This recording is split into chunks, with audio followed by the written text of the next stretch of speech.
Let's talk timelines to artificial general intelligence.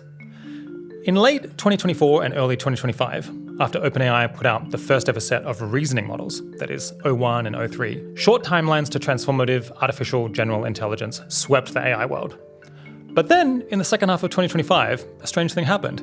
Sentiment swung all the way back in the other direction, with people's forecasts for when AI might really shake things up, blowing out further than they had been even before reasoning models came along in the first place. What the hell happened? Was it just swings in vibes and mood? Confusion? Just a series of fundamentally unexpected research results? I've been trying to make sense of it myself, and here is the best explanation I've come up with.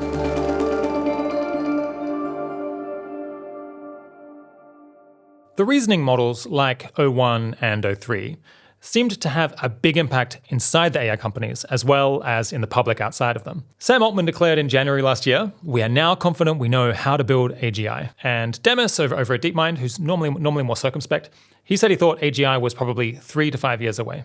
And as often the case, Dario from Anthropic had the most colorful turn of phrase. He announced a country of geniuses in a data center. We're quite likely to get that in the next 2 to 3 years.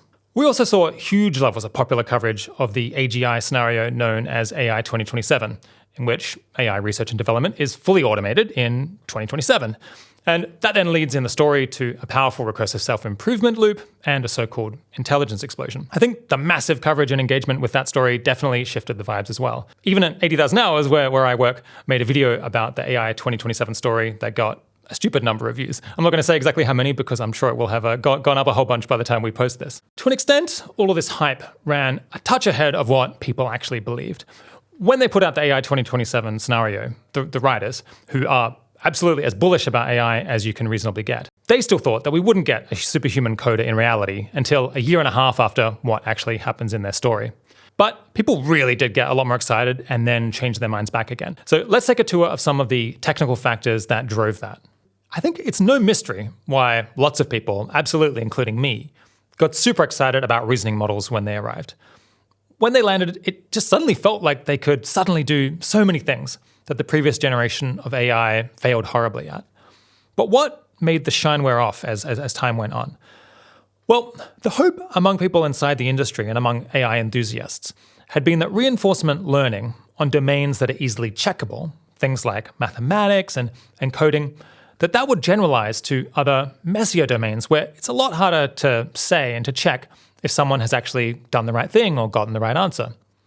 People were kind of primed to expect that this might work because fine-tuning models to follow instructions and be helpful to users really had generalized shockingly well across almost all the kinds of different things that users tend to ask AI models for.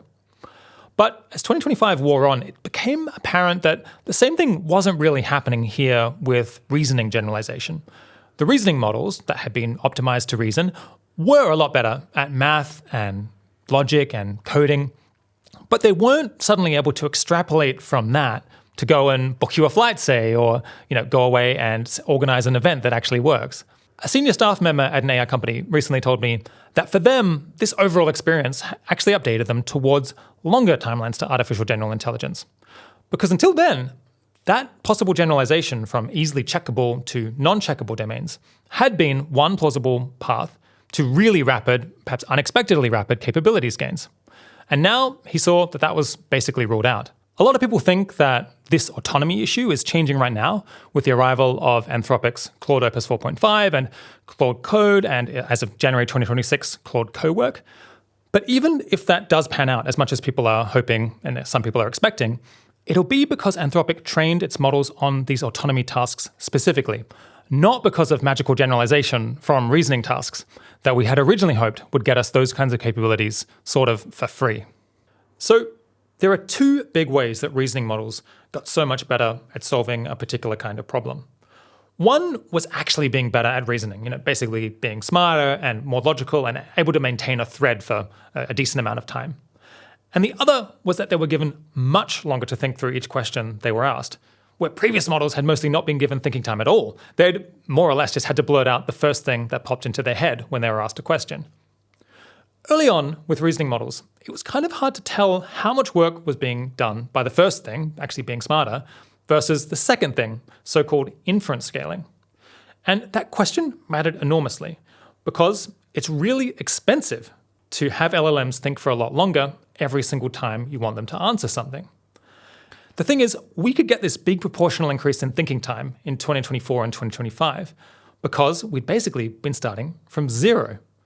But while it was affordable to go from giving models 0 minutes of thinking time up to 1 minute of thinking time, there actually aren't enough computer chips in the world to go on and give models 10 minutes or 100 minutes to think in order to give slightly better answers, at least not for normal situations. And that fact would make the gains from increasing thinking time more of a one-off, not a trend that could carry on from 2024 to 2025 into 2026 and 2027. And indeed, it does appear that more than 2/3 of the improved performance of reasoning models came from giving them more time to think. And unfortunately, that's not a trick we can pull off again, not until we go away and actually manufacture more and faster computer chips, which does happen, but doesn't happen at anywhere near the rate that we were able to scale up thinking time before. And this realization meant that analysts came to expect slower improvements in AI capabilities going forward. Past guest of the show, Toby Ord, has done the best public analysis of this that I'm aware of. It's a little difficult to do because a lot of the numbers are confidential inside the companies. But he figured things out from what he could find, and we'll link to some of those articles in the show notes. Now, you might also recall this very influential graph showing that AIs can successfully complete longer and longer software engineering tasks that came out of the organization MEDA. Now, this is absolutely true. But a big part of that is being driven by the models being given access to way more thinking time to try and complete these tasks than they'd ever been given before. So the kind of exponential increases in the length of tasks that can be completed that we saw have come with commensurately exponential increases in cost. So much so that in some cases these AI agents maybe cost about the same amount to run for an hour as it would actually cost you to hire a human software engineer, hundreds of dollars in fact. And at that price, it wouldn't be anywhere near economically rational to go ahead and scale up their thinking time another tenfold, up to, thousands or tens of thousands of dollars, not in the immediate future anyway. And so that is a reason to think that progress in 2026 and 2027 won't necessarily come at the same pace that we saw in 2025. So it stopped looking like we could scale up thinking time like we had been doing before. But maybe we could instead scale up reasoning training, which is more like a fixed cost rather than a cost that you have to pay every single time you have a question.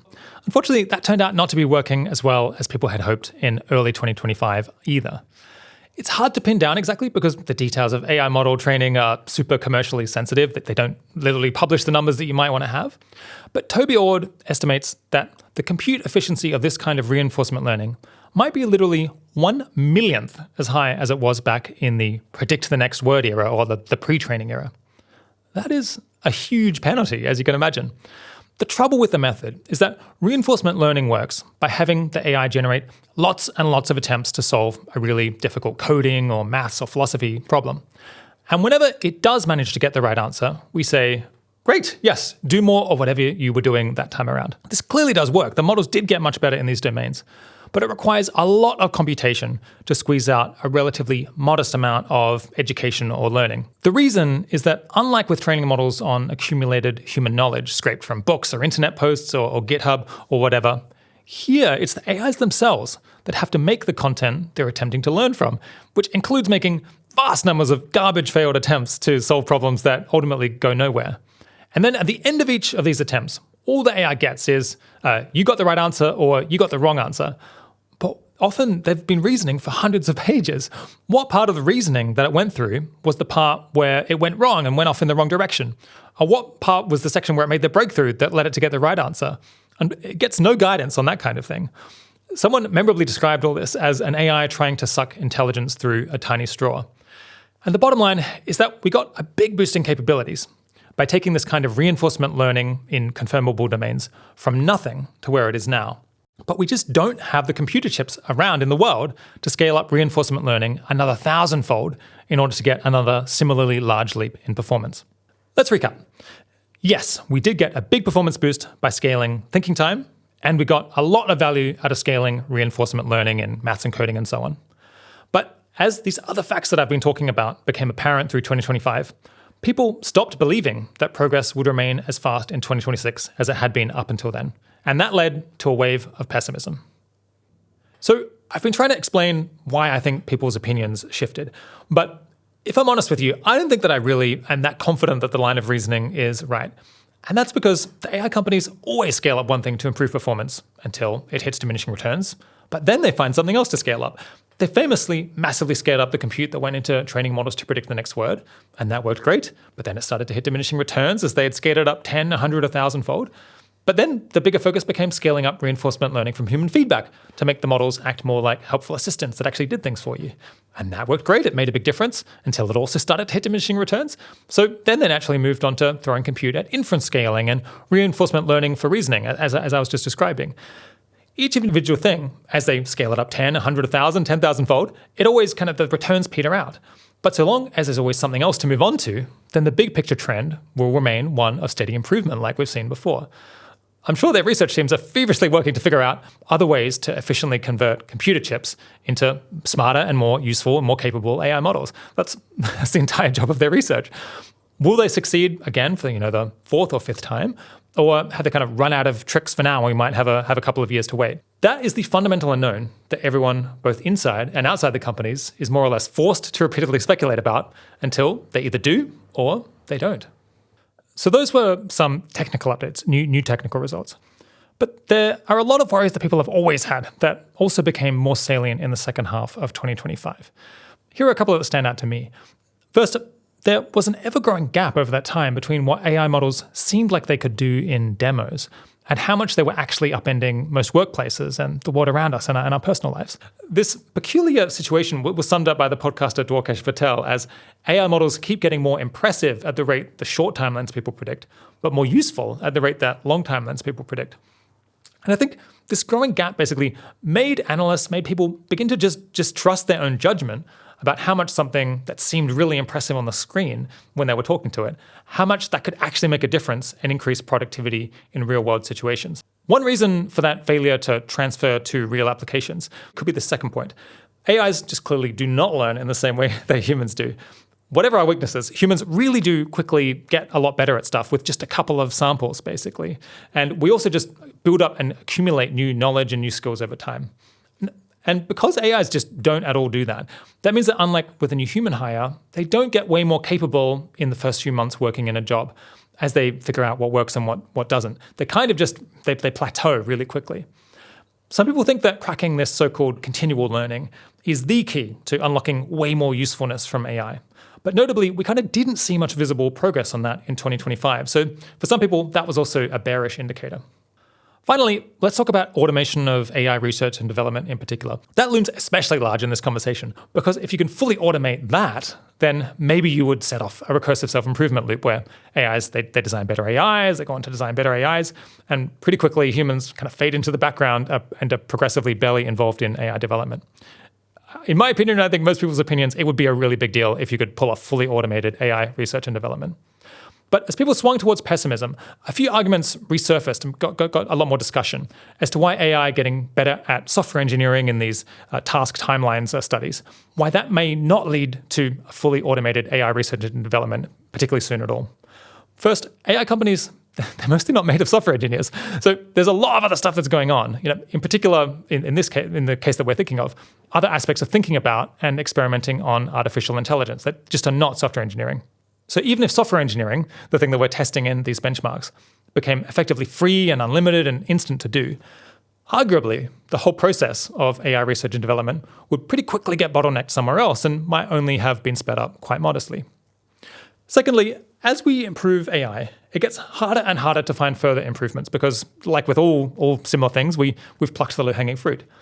And that means that potentially we actually need a lot of AI assistance and tooling just to keep up the same rate of progress we had in the past.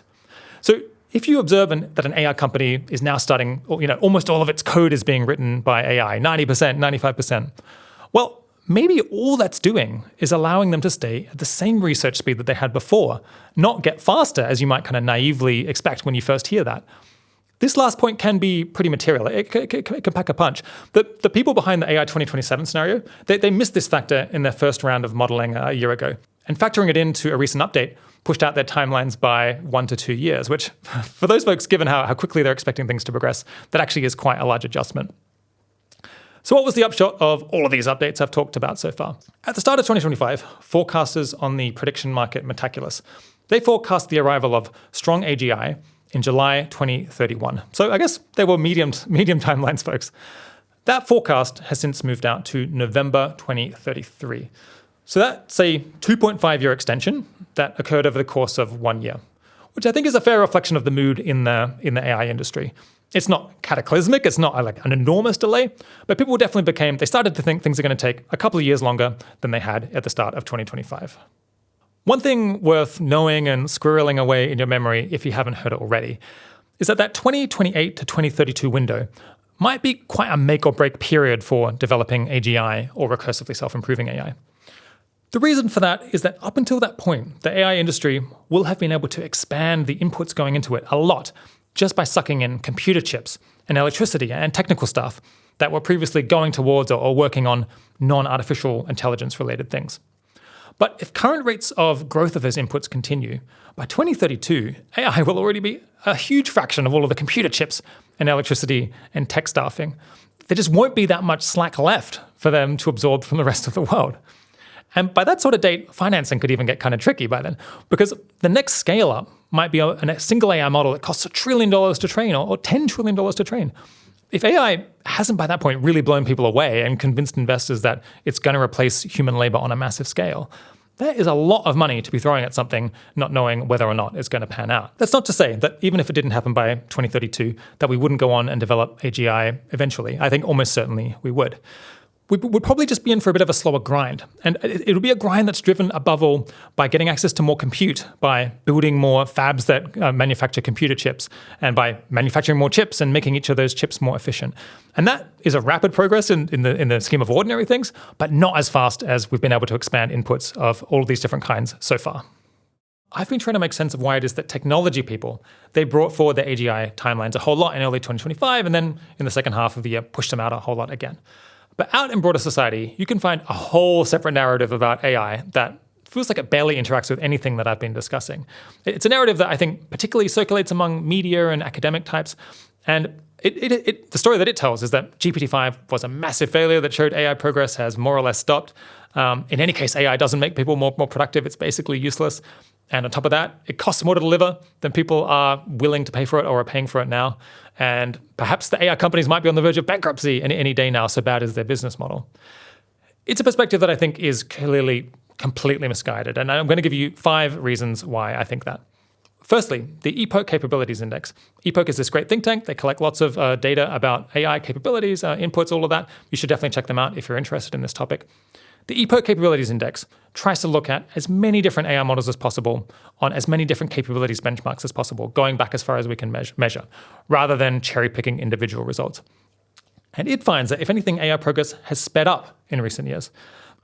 They report that the performance of the best AI model available at any point in time, that increased twice as fast after April 2024 as it was increasing before. I think one could maybe look at the longer-term graph and say perhaps it's just a linear increase. There weren't so many data points back in 2022 and 2023, so it's a little bit hard to say. And if there really was a doubling in rates of progress, probably much of that was down to the inference scaling that we talked about earlier, something that we probably can't keep up at the same pace. But I think this really does basically rule out the idea that AI progress has slowed down, let alone stopped completely. The index puts GPT-5 and other recent models kind of right in the middle of that recent faster trend. So my interpretation is that behind all of the noisy swings in sentiment, people suddenly becoming optimistic and then horribly pessimistic, AI has neither gone to the moon, nor has it hit a wall. Instead, it's just gradually but relentlessly been getting a bit more useful every month for years now. My second argument just stems from my experience using these models. Sometimes I hear people say that AI, it's just not useful, people don't want it, and I just want to ask them what the hell they are smoking. I effectively use AI for hours a day now as a co-pilot and a thought partner. It allows me to get up to speed on things quicker, to learn things faster, to put my finger on exactly the thing that I don't understand and get the answer to it. It also helps me get drudge work done much more quickly than before, so I can get onto more interesting stuff. It's also, as so many people have found, it's a great place to get advice on health issues, for financial planning questions, social situations, whatever thing you're mulling over in your head. It recently helped me to diagnose, just as one example of tons that I'm sure people could give. It helped me treat this kind of long-standing issue I had with my nose being congested all the time. It figured out what the issue probably is and figured out what I should do in order to mostly get rid of it. Now, To be sure, it's usually not as good or reliable as the best human expert on these things. But most of us, most of the time, can't turn around and get the best doctor or financial advisor or therapist or whoever to talk to us for as long as we like, for free, more or less. I think this is a huge change from the end of 2024. Back then, I was kind of struggling to figure out a practical way to make use of these models, as impressive as they seemed on paper. So sometimes I think maybe people's impressions are just way out of date if they decided they don't like AI and they stopped trying it out after that point, and they're not willing to pay for the actual cutting edge models now that might keep them abreast of what AI is actually capable of. I mean, I think that's the most generous explanation that I could give for this kind of attitude anyway. Third, and this one is really important. Earlier, I emphasized the growing compute and financial cost of the very frontier reasoning and agentic capabilities that exist anywhere. And I pointed out that the most cutting-edge AI agents might cost more to operate than even a human software engineer. But near-frontier capabilities are often much, much cheaper. Gemini 3 Flash, for instance, it performs on most tasks within a percentage point or two of Gemini 3 Pro, and it costs just a quarter as much to run, and it answers questions much, much faster as well. So a lot of people just prefer it for that reason. And the more out on the tail you go, the more extreme these cost reductions can become. Last year, people who regularly listen to the show, they know that I discussed with Toby Ord how in late 2024, OpenAI passed a really very difficult reasoning benchmark, AGI 1, by spending fully $4,500 on compute per question in the test. The model would go away and write notes the length of the Encyclopedia Britannica, trying to answer these questions that you or I, in fact, could answer very, very easily. Well, a year later, OpenAI managed to achieve the same performance for $11, a 400-fold decline.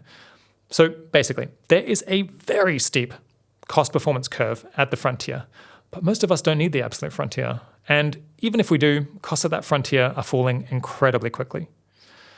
Fourth, there was a fascinating study that came out very recently looking at predictions a bunch of relative, bullish short timelines AI folks made about how AI would go back at the start of 2025. On the questions of how well AI would do on different intelligence measures, they were basically right, on average at least. Sometimes they overestimated, sometimes they underestimated, but on average, they were basically on the money. The one place they got things significantly wrong was on the question of how much revenue OpenAI, Anthropic, and xAI would earn selling their products to customers. These forecasters, who are bullish on AI capabilities, to be sure, they predicted that it would go up 2.5-fold to an annualized revenue rate of $16 billion. But in actual reality, it went up almost 5-fold to $30 billion. And that's in an industry that's already quite significant. It's hard to look at this kind of growth and escape the idea that this is a product a lot of people really want and that they use quite frequently and that they're willing to pay cold, hard cash for. My fifth point, and this is the last one, we're getting to the end eventually. You might be under the impression that AI companies are selling access to their AI models at below what it costs to supply them in order to, pull in customers, get them hooked, a bit like, Uber did back in the day. But that's not the case. The companies are clearly making money on each additional paying user who signs up. Now, there's also the essential issue of fixed costs. They need to make enough profit from those customers to pay the fixed costs of their sales and marketing team, the research and development teams. The staff can be very expensive. And of course, the cost of the compute to train the models in the first place, which is one of their biggest costs. But they're making a profit on each new customer, and they're growing revenue 5-fold a year. That sounds like they're on a reasonable track to become profitable to me. And that's even setting aside the possibility that they might fully replace human labor or build a super intelligent machine god at some point, which I think would surely change the game. So that is all a lot to digest. I've been trying to give an overview of the things that we learned last year. But where does it leave us overall? Well, personally, I would be pretty shocked if we got fully automated AI research and development next year. 2028, I guess it's imaginable, but it's going to require some surprising breakthroughs or an acceleration beyond what we're seeing right now. 2029, 2030, it begins to feel plausible. At least, we can't rule it out if current trends continue and we don't hit any significant new roadblocks. But there's also a very real chance that we're in for a significantly longer and slower takeoff. But let's put this into a broader context. Previous guest of the show, Helen Toner, wrote an article last year titled "Long Timelines to Advanced AI Have Gotten Crazy Short." She pointed out that the long-time AGI skeptics like Gary Marcus and Jan LeCun, who previously thought an AI that could replicate a human worker was decades away, if it was going to come at all, they now think it's probably about 10 years away. And that's pretty typical as well of moderates within the leading AI companies, as well as medium timelines AI safety folks like, for instance, Toby Ord, who I've been talking about. But the idea that in 10 years we'll have this revolutionary technology, a machine that can do all of the intellectual work that humans can do, which continues getting smarter, faster, and cheaper every year at the rate that computers do, that is still shocking and incredibly consequential if it's the case. 2 years is clearly nowhere near enough time to prepare the world for the social, political, economic, military, and epistemic upheavals that would bring. But 10 years? 10 years isn't comfortable either. And on that cheerful note, I'll speak with you next time.